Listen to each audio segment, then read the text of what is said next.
Jak najszybciej zgaście te świece, tym bardziej, że to może skutkować także przerwaniem spotkania.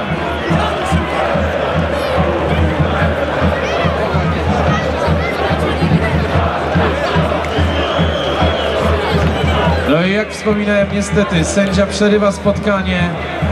Dodam tylko, to skutkuje karami i dla klubów, ale także dla kibiców.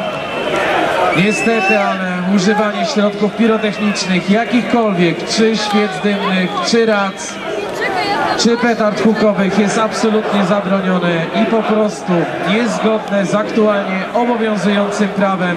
Co za tym idzie, także karane. Spotkanie jest przerwane. Mam nadzieję, że po raz pierwszy i po raz ostatni gorąco proszę, jak najszybciej zgaście zarówno te świece dymne, jak i race.